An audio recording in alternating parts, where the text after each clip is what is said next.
जो डायबिटीज का पैकेज है शुगर में, सबसे पहला कारण क्या है, अंगूठा अंदर करिए, मुट्ठी बंद करेंगे आप, नाभि के पास में इसको ऐसे लगाइए, अब पूरी सांस को बाहर करिए, पेट अंदर हो। अब मान लो कोई वज्रासन में नहीं बैठ सकता, सामान्य स्थिति में बैठे बैठे कर लेंगे। अब ये मंडूकासन पेट के लिए, पैंक्रियाज के लिए बहुत इफेक्टिव अभ्यास, आपका डाइजेस्टिव सिस्टम अच्छा होता है। ऐसे वज्रासन में बैठे बैठे धीरे धीरे श्वास को भरते हुए ऊपर आएंगे। एक बार पुनः श्वास को बाहर करिए, फिर से पेट अंदर की तरफ, हाँ, नाभि को बिल्कुल अंदर की तरफ प्रेस करिए, सामने की तरफ दृष्टि, मन शांत हो, सहज, मत्था जमीन से नहीं लगाना, थोड़ी देर तक होल्ड करके रखिए, समग्रता का भाव, धीरे धीरे ऊपर की तरफ आएंगे, श्वास को भर लेंगे। अब दाएं बाएं दोनों हाथ की हथेली नाभि के ऊपर रखिए, ये भी डायबिटीज के लिए मंडूकासन की सेकंड वेरिएशन हो जाएगी। फिर से सांस को बाहर करेंगे, पेट को अंदर की तरफ प्रेस करिए, पुनः सामने की तरफ दृष्टि हो, मन सहज हो, शांत हो, ऐसे थोड़ी देर तक होल्ड करिए।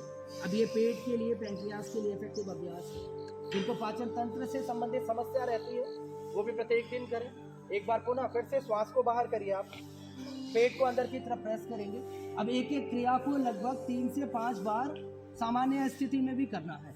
और जिनको विशेष रोग है, व्याधियां हैं, जिनको विशेष समस्या है, वो यथाशक्ति अपने सामर्थ्य के अनुसार अधिक देर तक करने का प्रयास करें। 30 सेकंड से लेके 1-2 मिनट तक पांचों उंगलियों को ज्वाइन करिए, इसको नाभि के अंदर की थर्ड वेरिएशन हो जाएगी। दूसरे हाथ को ऊपर से प्रेस करेंगे, पुनः फिर सांस को ऐसे बाहर करिए। सामान्य स्थिति में भी बैठे बैठे कर लो, कोई दिक्कत नहीं है। होल्ड रखिए थोड़ी देर तक, एक सजगता का भाव हो, मन शांत हो, सहज हो, धीरे धीरे ऊपर की तरफ आइए। एक अंतिम बार पुनः फिर से सांस को बाहर करिए, पेट अंदर की तरफ ही होगा, मन सहज होगा, आपका शांत होगा। एक समय स्थिति को अनुभव करते हुए धीरे धीरे ऊपर की तरफ पुनः आइए। अब यहाँ पे 3, 5, 10 सेकंड तक होल्ड कर रहे हैं। 30 सेकंड से लेके कितनी देर तक, 1 या 2 मिनट तक आप होल्ड करा करें, तब विशेष लाभ होगा। ठीक, मुट्ठी बंद करिए, अब अंगूठा ऊपर होगा आपका, इसको नाभि के अंदर डालिए, घुटनों में गैप नहीं करना कभी भी वज्रासन में। दूसरे हाथ की हथेली को प्रेस करिए, पुनः फिर से सांस को बाहर करिए, अंगूठा बिल्कुल नाभि के अंदर की तरफ, मन शांत होगा, सहज, थोड़ी देर तक होल्ड करिए सभी, एक समग्रता का भाव हो, धीरे धीरे ऊपर आइए। लंबी गहरी सांस को भर लेंगे, चलिए रिलैक्स करेंगे। अब ये 4 स्थितियां हो गई मंडूकासन में। अब दूसरा आसन जो आप करेंगे उसका नाम है योग मुद्रा आसन।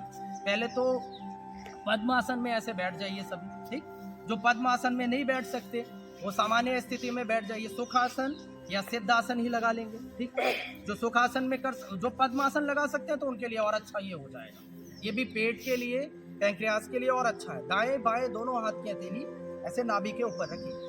अब पूरी सांस को बाहर करेंगे, पेट अंदर की तरफ, मन शांत से, सामने की तरफ ही दृष्टि हो, थोड़ी देर तक ऐसे होल्ड करके रखें, एक समग्रता का भाव, पेट को अंदर की तरफ प्रेस करके रखेंगे, धीरे धीरे ऊपर आइए।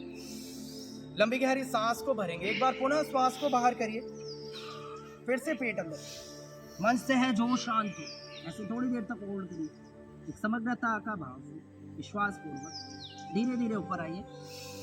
लंबी गहरी सांस को भर लेंगे। अब ये योग मुद्रा आसन हो गया। तीसरी क्रिया वक्त आसन में कैसे करेंगे, वक्त आसन। ये क्या करना है आपको, दाहिने पैर को ओपन करिए, बाएं को फोल्ड करेंगे आप, ठीक। दाएं पैर को ओपन किया है तो दाहिने हाथ को ही आप ऐसे लगाएं, नी के अपोजिट डायरेक्शन, और पैर के घुटनों को ऐसे टाइट करें, गर्दन आपकी विपरीत दिशा में, मन शांत हो, सहज, पीछे की तरफ देखिए। अब ये भी कमर के लिए भी अच्छा है, पेट पैंक्रियाज के लिए भी लाभकारी है।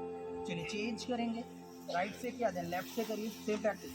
पुनः फिर से आइए, बाएं से किया तो अब बाएं से भी घुटनों को पकड़िए, मन सहज हो जाना है, पीछे की तरफ देखने का प्रयास कीजिए, सजगता का भाव, पुनः वापस आएंगे। अब इस अभ्यास को भी ऐसे 3 से 5 बार करने का प्रयास करिए। अब अगला अभ्यास है लास्ट में अर्ध मत्स्येंद्रासन। इसको कैसे करते हैं देखिए, दाहिने पैर पे ऐसे या बाएं पे बैठ जाइए, ठीक। दूसरे पैर को इस प्रकार से आप बगल में रखेंगे क्रॉस करके। योग देखो, गोमुख आसन में ये ऊपर आ जाता है, ये स्थिति हो जाती है, और अर्ध मत्स्येंद्र आसन में ऐसे रखें। अब क्या करना है आपको, क्रॉस करेंगे, ठीक, नी को कैच कर लीजिए, बैक पे देखिए, मन सहज हो, शांत, पीछे की तरफ होल्ड करिए थोड़ी देर तक। चलिए अब चेंज करेंगे, अभी कर नहीं पा रहे, गलत कर दे रहे ना, चलिए चेंज करिए, राइट से किया देन लेफ्ट से आएंगे, फिर से दाएं से किया है तो बाएं से भी करिए, पुनः आइए ऐसे देखो क्रॉस कर लीजिए, कैच कर लीजिए घुटने को, फिर से बैक से बल से ऐसे पीछे की तरफ देखिए, और कपालभाति अपने आप में बेस्ट है।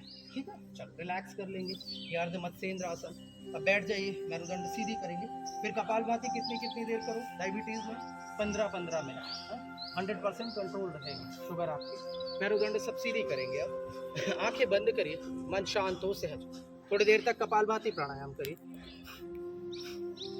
ऐसे 1 सेकंड में एक बार श्वास को बाहर करते हो। अब ये भी पेट के लिए, पैंक्रियाज के लिए बहुत इफेक्टिव अभ्यास हो जाता है। दोनों हाथों में ध्यान मुद्रा, वायु मुद्रा आदि का चयन करते हुए सुखासन, सिद्धासन, पद्मासन, किसी भी एक ध्यानात्मक स्थिति में बैठकर मन को शांत और सहज रखते हुए ऐसे 1 सेकंड में एक बार श्वास को बाहर करिए। सामान्य, मध्यम व तीव्र स्थितियां हैं। सामान्य स्थिति में 1.5 से 2 सेकंड में एक बार श्वास को बाहर करते हैं। जिनका बिल्कुल अभ्यास नहीं है, जिनको उदर संबंधित व्याधियां बहुत अधिक हैं, डाइजेस्टिव सिस्टम से संबंधित विकृतियां हैं, वो अपने सामर्थ्य के अनुसार करेंगे। ये कपालभाति प्राणायाम आपके पाचन तंत्र को पूरा सक्रिय करता है। Digestive system, excretory system, reproductive system आपके सक्रिय होते हैं इस अभ्यास को करने से। पूरी श्रद्धा पूर्वक करते रहिए, एक समर्पण का भाव हो, ऐसे विश्वास पूर्वक एक अनुष्ठान की तरीके से ऐसे 1 सेकंड में एक बार जब श्वास को बाहर करते हैं तो ये मध्यम स्थिति हो जाती है। तीव्र स्थिति में 1 मिनट में लगभग 70-72 से लेकर 100-120 स्ट्रोक तक भी लगा सकते हैं, जिनका अच्छा सामर्थ्य हो। पूरी श्रद्धा पूर्वक करिए, एक पल के लिए भी कोई रुकेंगे नहीं। आंखें बंद हो, मुंह बंद हो, मन आपका शांत हो, सहज हो। एक अनुष्ठान की तरीके से कंटिन्यू एक्सहेल करते रहिए। 1 सेकंड में ऐसे एक बार श्वास को बाहर करें। अब किसी को भी पीसीओडी की समस्या है, उनके लिए भी ये बहुत लाभकारी हो जाता है। साथ ही साथ जिनको शरीर के किसी भी अंग पर सिस्ट हो, उनके लिए भी ये कपालभाति बहुत इफेक्टिव अभ्यास है। आपके gas, indigestion, constipation, acidity, ulcer जैसी व्याधियों में भी ये लाभकारी माना जाता है। साथ ही साथ एक कपालभाति प्राणायाम के अभ्यास से ऐसे पूर्ण श्रद्धा का भाव हो, एक अनुष्ठान की तरीके से जिज्ञासा पूर्वक, प्रेम का भाव, पुरुषार्थ पूर्वक। अब जिनको इंसुलिन आदि लगती है डायबिटीज में, वो लगभग आधे घंटे तक, 15 मिनट से लेकर 20 मिनट तक या आधे घंटे तक आप इस कपालभाति प्राणायाम को निरंतरता पूर्वक करने का प्रयास करिए। 100% आपकी इंसुलिन आदि बंद हो जाएगी। धीरे धीरे लय के साथ आंखें बंद हो, मुंह बंद, मन शांत हो, सहज हो। खीरा, करेला, टमाटर, इसका जूस आप नियमित रूप से प्रयोग करें। गिलोय, नीम, तुलसी आदि का प्रयोग करें और प्रत्येक दिन इन अभ्यासों को अपने जीवन में प्रतिष्ठित करें। लय के साथ करते रहिए, एक पल के लिए भी कोई रुकेंगे नहीं। पूरी श्रद्धा का भाव हो, समर्पण हो, विश्वास हो, एक प्रेम हो, पुरुषार्थ हो आपके भीतर, एक धीरता, वीरता, गंभीरता हो, एक अखंड प्रचंड पुरुषार्थ के साथ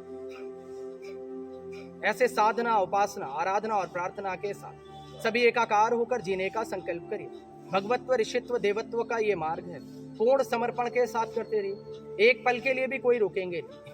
ये ध्येय हो हमारे जीवन का, ये लक्ष्य हो। मैंने बार बार बोला, एक योग के अभ्यास से आपका पूरा का पूरा जीवन रूपांतरित होता है। व्याधि मुक्त हो जाना, समाधि युक्त हो जाना, यही योग का अनंत लाभ है। इसे अनुभव करते रहिए।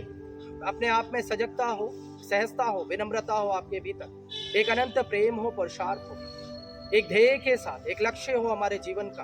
आंखें बंद हो, मन शांत हो, सहज हो। पर सेकंड में एक स्ट्रोक लगाते रहिए। मन ही मन ये कामना करिए, हमारे भीतर काम, क्रोध, लोभ, मोह, ईर्ष्या, द्वेष, अहंकार, कलह, अकर्मण्यता, जो भी विकार हैं, मानसिक शारीरिक व्याधियां हैं, उनसे मुक्त होकर जीने का संकल्प करते हैं। इस अंतः चेतना को जागृत करते हुए, अपने अंतः चतुष्ट को जागृत करते हुए जीने का संकल्प करेंगे। ये ध्येय हो, एक लक्ष्य हो, एक पल के लिए भी रुकेंगे नहीं। ऐसे श्रद्धा पूर्वक, पूर्ण विनम्रता के साथ, समग्रता का भाव। आइए एक बार अब दोनों हाथों की हथेलियों को हम सभी ऊपर की तरफ लाएंगे, उन्हें रब करेंगे, फिर आंखों पे, मथों पे रिलैक्स